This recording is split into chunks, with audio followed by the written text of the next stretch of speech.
Hey everyone, today I am sharing part 2 of my story or my testimony, and I came outside to do it because the kids are sleeping. Lighting's better out here.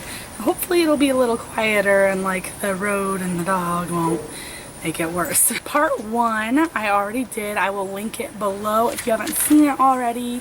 That was about birth to age 12, and this is part 2 of 3, and it's going to be from age 12 up until getting married at age 18. And I will go ahead and get started. I was 12. I was living with my grandma, and she was recently divorced in the last couple of years, and I had been in my new school for about a year. Summer that I turned 12, a friend of mine from my old school had moved back, and her mom told us about this place called the Warehouse. So the Warehouse was like a hangout for teenagers where they had pool tables and video games and just all kinds of stuff where teenagers could hang out and make friends. So she told us to get involved and go do that, and it was once a week. It was really fun. So we started doing that, and we probably did that for about a year or so before we realized that it was actually a church that ran it.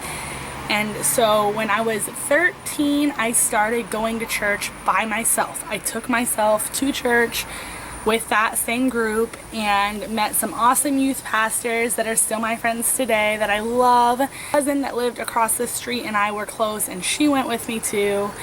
And it was just a lot of fun, and I got involved in church for the very first time, and I really started learning about God and learning deeper about the Bible and just starting to really have that hunger to know God more. But I still had plenty of doubts, but that was definitely like a huge turning point in my faith. Somewhere between 7th and 8th grade, I had made a couple more friends, and one of my friends was really obsessed with like being popular and cool and dressing right, and she had rich parents, and she wanted me to dress more like her. She wanted me to fit in with her because we were friends, but she wanted me to like be better, I guess, so that we could fit in with this other crowd, and I wanted to also. So I couldn't just ask my parents for everything that like she could. So I worked on the farm long hours at age 13 to 14 that summer and saved up like $400 and bought myself school clothes from the mall for the very first time. And I was really proud of myself, and it was a really good thing that I worked for it, even though maybe for the wrong reasons I wanted it. And when we went back to school in 8th grade, a boy that she liked didn't like her back, and she just decided that she wasn't going to go to school there anymore. So her parents allowed her to go to private school, and it was a private Christian school, and I had been really like becoming a Christian and going to church a lot, and I was going to the church that the Warehouse was a part of 3 times a week, and then I had also started going to another church one night a week on a different night. So I was going to church all the time and really just soaking it in, and I thought, man, that would be so cool to go to a Christian school and be able to learn even more about God. So I wanted to go, but there was no way we could afford private school. My grandma was basically a single mom working for like $10 an hour and trying to raise her granddaughter on her own. She talked to her parents, and they basically said that they would pay for me to go to this Christian school. And so I was super excited, but my grandma was not thrilled about it. She saw right through it. She didn't think it was a great idea for someone else to be paying for anything for us. She was never like wanted to be a charity case or anything like that. Begged and begged, and she agreed. So in the middle of 8th grade, I started going to that private school with my friend. And well, as the year progressed, there was distance between me and that friend. She started making other friends, and so did I. I didn't fit into that popular crowd, even though it was a super small school. It was just as cliquey as the public school was. And she just started spreading lies, and a lot of people were kind of bullying me or just didn't want to be my friend because they had heard this or that. And it was actually pretty miserable. Between 8th and 9th grade, I went to church camp, and I got filled with the Holy Spirit, and I was super excited and on fire. And even though I was kind of at a miserable state with school and friends. I just like had a lot of hope, and I knew I wanted to be a light and a witness to people. And that same summer, they had groups that we would get together with kids from the school, and that friend, who wasn't really a friend at the time, had spread so much stuff, and we had a meeting with her parents. And basically they accused me of doing everything that she had been doing to me, and it was really like a very uncomfortable meeting, but there was no convincing anyone that anything was different than what they already thought, and my grandma just wasn't even gonna argue it. She was like, you know what, if this is how it's gonna be, then we don't really need to go. But her parents said, no, we'll still pay. They don't have to be friends to go to school together. And so they went ahead and paid for my 9th grade year to go to that private school. And I still wanted to go. Like, I still wanted to be there at the time. But it was definitely a very uncomfortable situation. And around that same time, my mom had gotten out of prison after 3 years of being in prison and 3 years of me not talking to her. Because before she went to prison, I had basically told her, if you tell me you're gonna come home and stay home and get me back and all this, and you don't again, I'm done talking to you. Well, through this time of being to God and getting filled with the Holy Spirit and everything, I was really convicted that I shouldn't be holding a grudge. So I forgave my mom, and we started talking again a little before she got out. And then when she got out, my grandma decided it was fine to let me move in with her in 9th grade. But she had a rental house in the next town over, so I moved away from my church and away from the original school I was in, but at the time I was still going to that private school, so it didn't matter. And her best friend and her daughter lived right around the corner from us. So this was the friend that I was friends with when I was like 4 and 5, and they moved close again, so I ended up seeing her, and we were reunited, and we were so different. So here I was, like a little preppy private school kid on fire for God, and I just wanted to be a light to the world. And my friend was gothic and had already been having sex and had already been doing drugs and smoking and all this kind of stuff, and we were 14 years old, and we were just kind of thrown together. And you know what, we said, we don't care. We just decided that we didn't care, and we were gonna accept each other, and became friends again through all of that. After the first quarter of 9th grade, things just really weren't getting better, and I still felt this calling to be a light, and I was seeing how like the way I was living and the way I believed was affecting my friend, and I decided that I really wanted to go back to public school and be a witness. Was on board because she didn't like the idea of them paying in the first place, and I was getting so bullied and so brought down and crying every day at school. So I ended up going back to a public school after the first quarter, my freshman year, in this other town.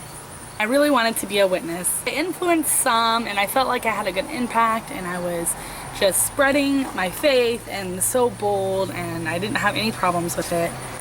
But I was also influenced by some of the things I was around, and my mom, while she was sober and not doing drugs and holding down a job, she was still into going to play pool a lot and going to, you know, places like that, and she'd bring me with her, and there was just, it was still a very worldly environment, and I was influenced, and some compromises were made, some values, and I was still baby Christian myself, and some values that I thought were important kind of dwindled away, and I was like, oh, we love everyone, it doesn't matter what you do, and which is true, we do love everyone, but there are still values to be upheld, and I just made compromises, and I didn't even realize it, but that was like the beginning of compromises. It wasn't very long that we lived in that rental house until something happened. They decided to move out, so they moved back to the town that my grandma lived, and I was back to my original school and my original church, which was good because while I was living with my mom in the other town, I kind of quit going to church as much because I couldn't drive. I was 14 and never found one that we liked close by. It was after the third quarter, between third and fourth quarter of freshman year, so it was like March, it was towards the end of the year, and a lot of people from my church had like told everyone I was coming, and There were people I didn't even know that were excited that I was going to be coming to school and were like already looking for me. So the first day back at that school, I had several people come up to me and say, "Are you Mackenzie?" and just were excited I was there. And that school year, it just started off really good being back there, and I made a lot of friends and I was happy, and it was just really, really good. And I was still able to be a witness, but I had a lot of good, grounded Christian friends around me as well. My mom and stepdad, they moved to buy a house again, and I decided that I wasn't moving with them. I wanted to stay at my school, and my grandma still had custody anyway, technically, so I moved back in with my grandma to stay with my school.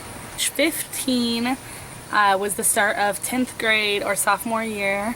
I had started dating. I always had a boyfriend, it seemed like. I had one that was on and off for like 2 years. It was a really bad relationship. Pretty much every guy that I dated was a loser. He strung me along, and then they would break up with me.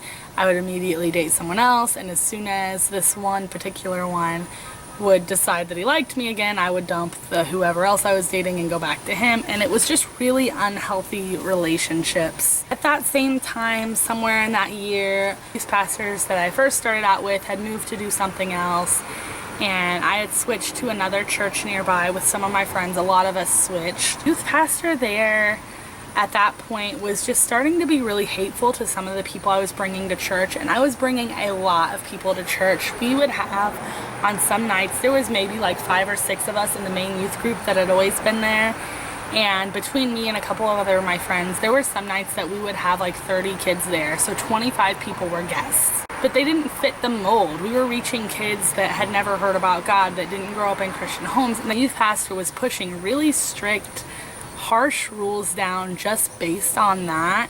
He was also pushing his political agenda and telling people that couldn't be Christians and vote for a certain person, and it was heartbreaking. And I really just started to be like, you know what, if this is Christianity, I don't really know if I really want to be involved with this. I was hurt by a person, and I kind of started to lose faith. And now looking back, it's like, if a person makes you lose faith, you didn't have faith in God, you had faith in the person. And it's really sad to think that that's kind of how I was, but it happened, and I just kind of started to lose faith in people and faith in Christians, even though we really shouldn't be looking to Christians. But I quit going to church there. Still believed in God. I would never deny what I believed, but I really just wasn't living for it anymore. And at age 16, I started working a bunch. I was still a full-time high school student. It was my junior year. So I would go to high school all day, and then I would work. Usually I would go to work at one job at a grooming shop for a few hours, and then as soon as I was done there, I would go to Taco Bell for another few hours. So most of the time I was at school 8 to 3, and then working from 3 to 10 every single day. And then on the weekends I would work as well. A lot of hours, and a lot of my friends were adults ranging from ages 25 to 40. I didn't really hang out with high school friends outside of school anymore because I was working a lot. 17, I no longer went to high school. At the end of my junior year, I had almost all of my credits. So I was 16 at the end of my junior year, and that was the last time I stepped foot in high school. At 17, I was technically still a senior in high school, but I only went to college for 2 hours in the morning to do dual enrollments, and I worked the rest of the time. Was making good money. I paid off my first car, and I decided that I was gonna move out. Moved out with some people that I found on Craigslist, and I had Craigslist roommates, which I'm not gonna get into all that craziness that happened there. But I will just say, never do that. Just really not following God at the time. I was consumed with everything else going on, and I drifted. And like I said, I would never deny God, but I just was living for myself. I was living for the moment. And while I never got into crazy partying or just being like that, because I always knew that I didn't want drugs or alcohol to ruin my life after seeing it happen to so many of my family members, I just wasn't living for God anymore. September of 2008, some of my coworkers, the boyfriend I had at the time, and I all decided we were gonna go try out some ballroom dancing classes. So we went to go do that, and I think my coworkers only went once or twice and they dropped out.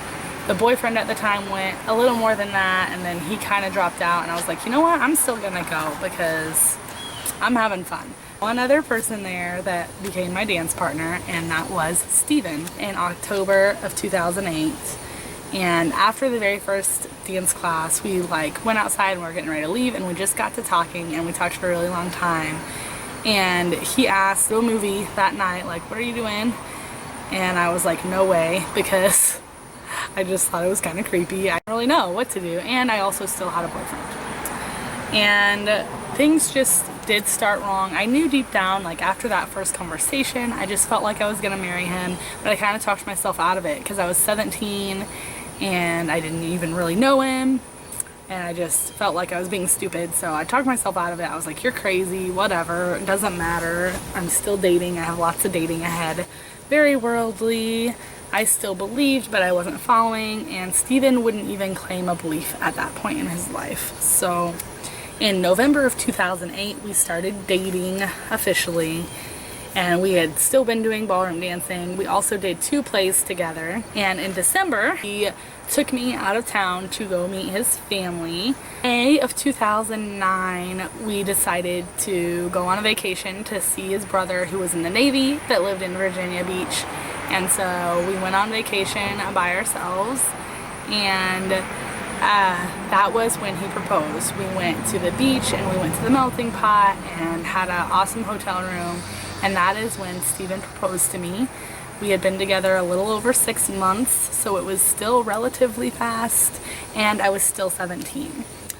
But I said yes, and I loved Steven. I knew I loved him, but still in the back of my mind I was like, wow, I'm being really stupid and this probably isn't gonna work out, and maybe, you know, we'll just stay engaged for a really long time. I was just really scared of it being the wrong thing after seeing pretty much no good relationships in my life ever work out. July of 2009, I turned 18, and we moved in together and got a little apartment, a 1-bedroom apartment. We went to premarital counseling for 6 months. That was something that he suggested, and I went with it. It was a really good thing for us, so I'm glad that we did that.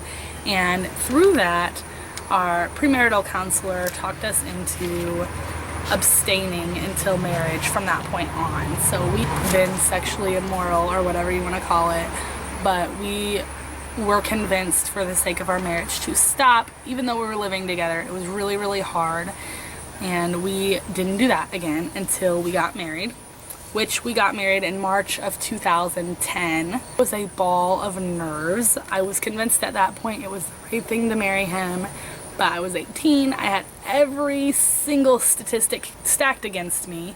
He was 6 years older, he was 24. Lots of people just doubted us, you know, everyone in my family. My mom doubted us. We had no parental support. Steven's parents wouldn't come to our wedding because they couldn't support our lifestyle since we lived together before we were married. They wouldn't come. My dad just didn't care, my biological dad, so he didn't come.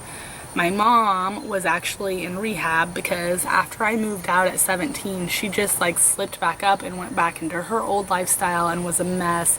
So she had been in rehab, asked to be let out for my wedding, and they said no.